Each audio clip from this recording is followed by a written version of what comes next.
Saya rasa kita melihat ya, live di televisi ya, bagaimana seorang Farhad Abbas dia melakukan legal action untuk kepentingan kliennya. Itu menunjukkan pengacara yang punya integritas terhadap kuasa. Maka dia melakukan upaya itu, terlepas nanti disetujui hakim dalam hal ini dikabulkan atau tidak, itu menjadi urusan nomor 100 menurut saya. Jadi yang penting adalah legal action dulu. Dia do gitu, dia melakukan.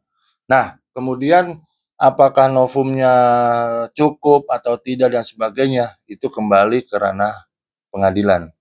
Biarlah hakim yang memutus. Dan jangan juga dikatakan misalkan, oh novumnya tidak ada menurut kita, tapi kalau menurut kacamata hakim ternyata cukup, boleh-boleh saja, sah-sah saja. Oh ternyata menurut hakim ya tidak ada novum yang mampu dipertimbangkan, judek faksi dan judek jurisnya sudah sesuai, ya itu juga hak daripada hakim, kembali kepada hakim yang menyidangkan. Nah itu tadi saya katakan, yang bicara manusia, yang memutus manusia, yang menuntut manusia, yang menyelidiki manusia, yang membela juga manusia, kembali manusia punya nurani, biarlah nurani masing-masing akan bicara nanti.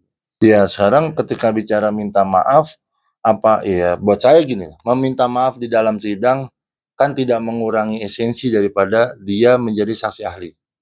Itu kan dimensi sosial aja, bukan dimensi hukum. Meminta maaf, oke, misalkan ada tuduhan-tuduhan atau ada pemikiran yang terbentuk dari opini yang dia sampaikan, kemudian adalah terbentuk dia bersalah atau tidak apa, terus kemudian minta maaf. Itu tidak esensi daripada proses hukum ini. Gitu loh. Jadi yang menjadi esensi adalah kesaksian daripada saksi ahlinya.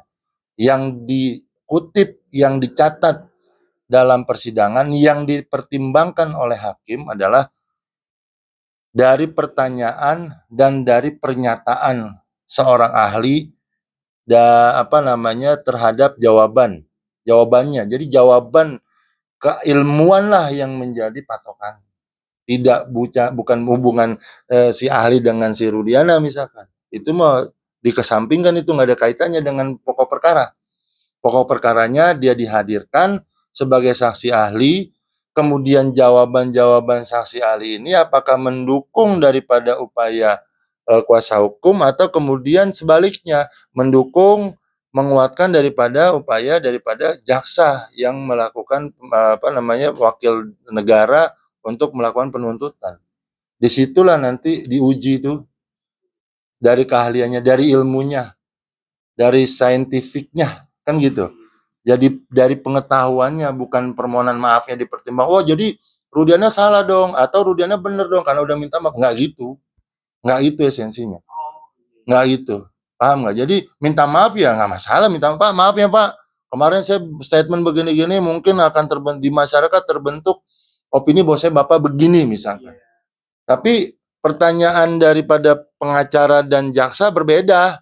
Nggak ada kaitan dengan mohon maaf atau minta maaf dan sebagainya, kira-kira gitu. Jadi kita konteksnya kalau dalam persidangan itu apa yang ada di sana dicatat, apa yang ditanya dijawab sesuai dengan keilmuannya sebagai saksi ahli, dan tentunya juga hakim punya pertimbangan lain nantinya. Kira-kira begitu. Dan itu menurut saya nggak esensi. Nggak esensi.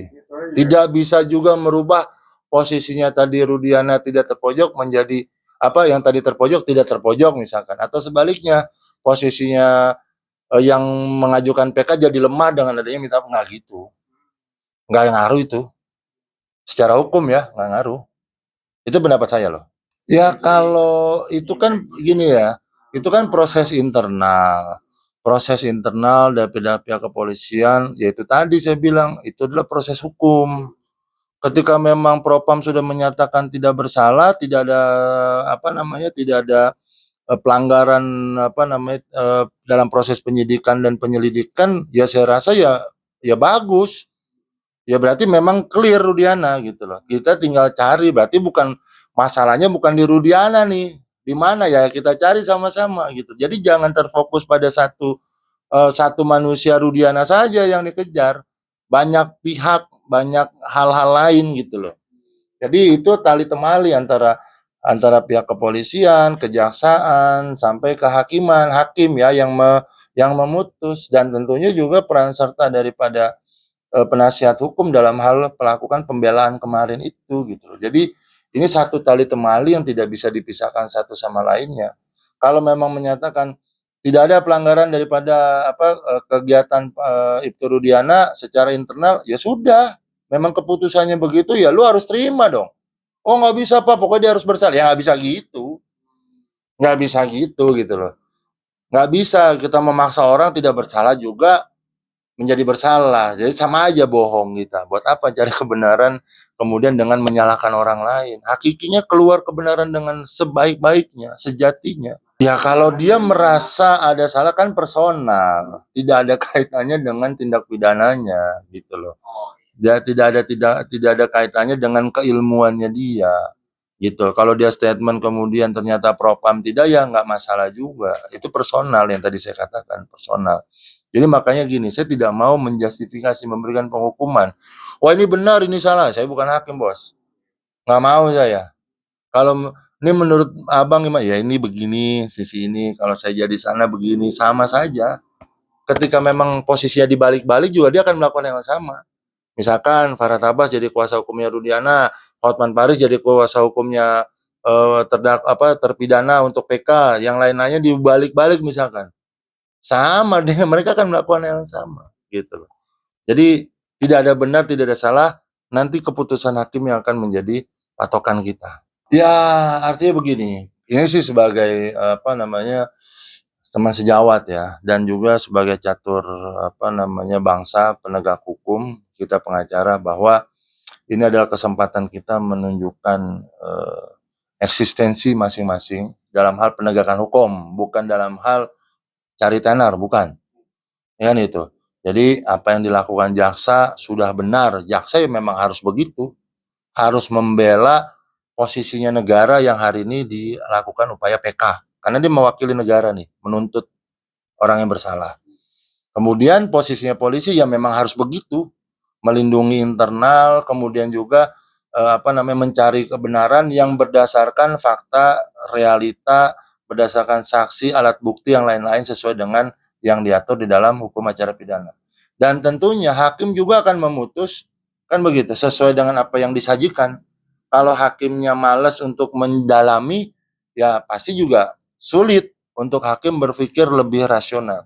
Nah, fungsi daripada pengacara inilah pada saat itu harusnya dia memberikan pembelaan yang optimal dan mampu menarik jaksa, menarik polisi, menarik hakim untuk lebih dalam meneliti daripada apa yang disajikan dalam tuntutan. Inilah kecerdasannya pengacara waktu sidang. Di sanalah kehebatannya pengacara waktu mengungkap sesuatu yang terselubung, yang tertutupi, yang boleh dikatakan sumir atau samar. Nah, itulah fungsi pengacara sebenarnya. Teliti, kemudian capable, dia punya kapasitas untuk mengungkapkan fakta dan kejadian sesungguhnya, dan juga memantau proses ini apakah sesuai dengan mekanisme hukum dan sebagainya. Inilah fungsi pengacara sesungguhnya. Jadi tidak bisa kita menyalahkan jaksa, menyalahkan hakim, menyalahkan proses kepolisian, dan kita juga tidak bisa menyalahkan pengacara juga, nggak bisa. Jadi sama-sama salah kalau kita memandangnya posisi salahnya ketemu.